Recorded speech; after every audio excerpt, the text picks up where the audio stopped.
4 minutes and 19 seconds. 77 shots in total, with an average shot duration of 3.2 seconds. That's all it took for Pixar to craft one of the most powerful montages in film history. A film within a film that distills a lifetime's worth of joy, heartbreak, and still contemplation. But how did Pixar take 4 minutes of silence and transform it into a moment that feels like your whole life is flashing before your very own eyes? The opening montage of Up is an exploration of life itself. Expressed with grace and restraint, it captures the ups and downs of adulthood, the gentle passage of time, the dreams we carry, and the dreams we ultimately let go of. The opening masterfully sets the tone of the film and the message it intends to convey. It navigates life's fragile and often conflicting moral landscape, employing a conventional 3-act structure only to gracefully subvert our expectations. Yeah, it's quite the curveball, one that hits us right in the feels. An average shot length of 3.2 seconds suggests a fairly upbeat tempo, but that alone underscores the complexity of the montage. Some shots linger for 10 seconds, fracturing the rhythm and keeping the viewer off balance. This deliberate shift in tone is simple in execution, yet brilliant in effect.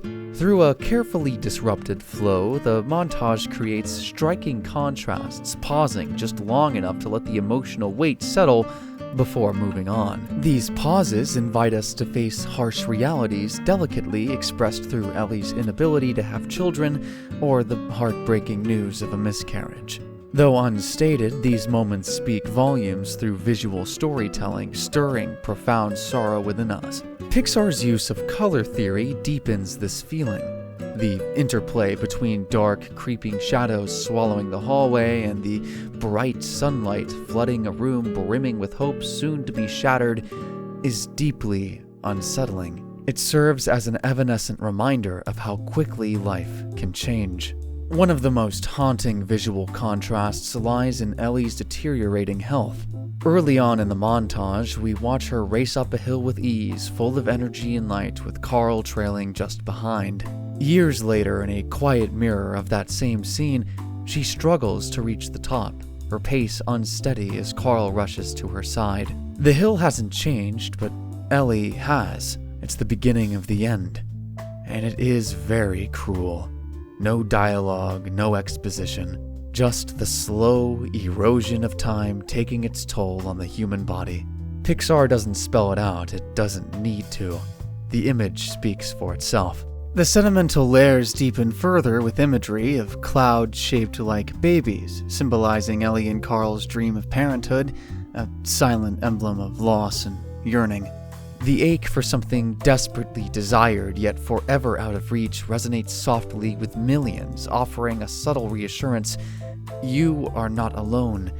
Your pain is seen.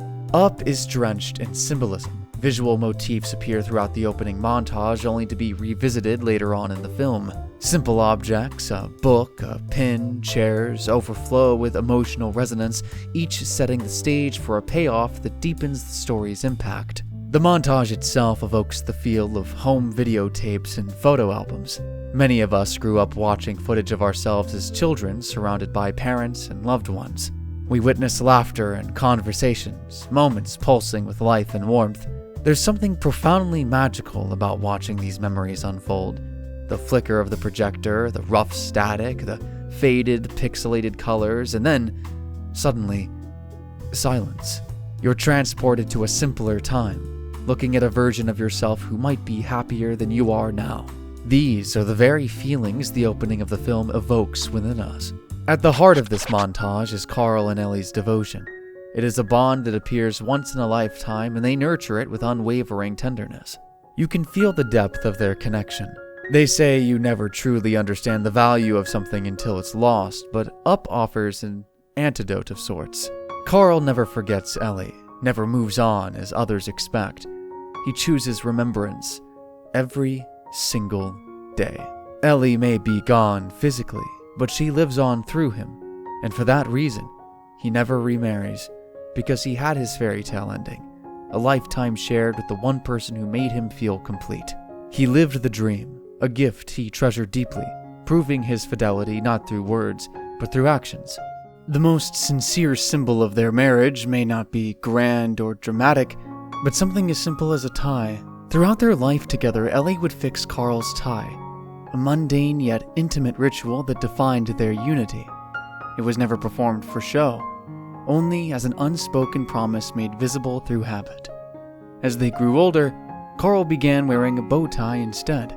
It's an inconspicuous change, but a meaningful one, because by then, a regular tie didn't feel quite right without her gentle touch. And while there's melancholy in that shift, there's also an aura of soft permanence, a tribute to a nostalgic act of love that shaped his everyday. The simple act of crossing his heart stayed with him from the very first moment they met, carried faithfully through every moment of happiness followed by earth-shattering sadness, until Ellie drew her final breath. He clung to the promises made long after she was gone. More than a vow, the gesture became the keystone of their extraordinary bond. Their connection is eternal, and their home is more than just a house. It holds their story, the place where their affection for another blossomed for the very first time. A weathered, beaten-down house transformed by care into something sacred and alive with color. While the neighborhood changes, Carl and Ellie's home remains untouched, unmoved, a testament to his unwavering devotion. It stands as a physical embodiment of their story, built together and fiercely protected. Yet in the film's most poignant gesture, Carl lets it go.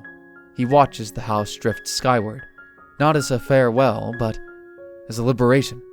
Because attachment, as Up gently teaches, isn't about clinging. It's about knowing when to release, trusting the memories made are enough. This moment isn't goodbye, because when it comes to these two lovebirds, it could never be.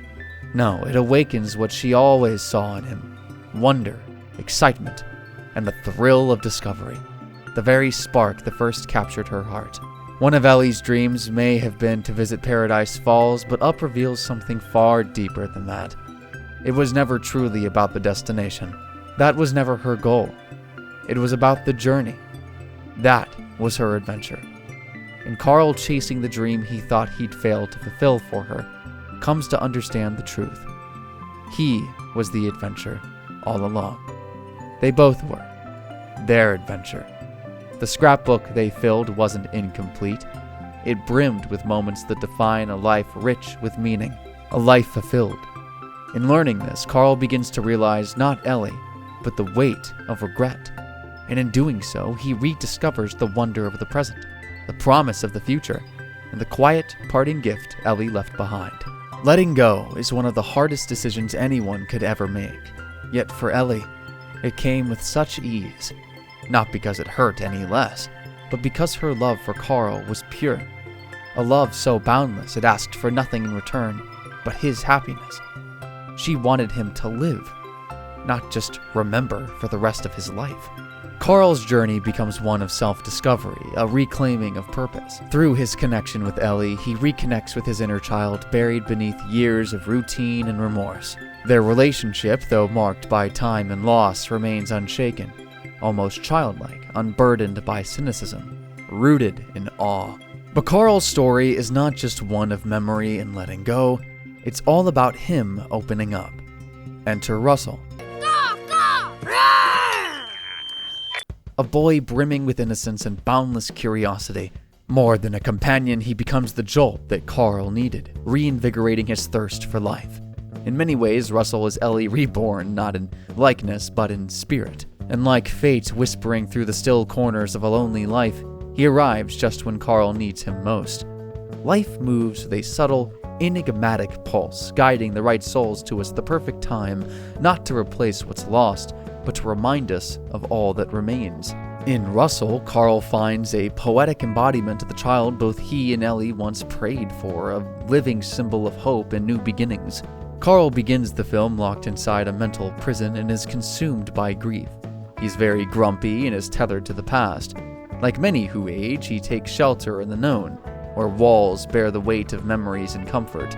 But when that very house takes flight, it fractures his fortress and body and spirit, propelling him on an unexpected journey of self-discovery. Russell doesn't attempt to occupy the space Ellie left behind, instead opting to reintroduce warmth to a room Carl had long accepted as permanently cold, so to speak.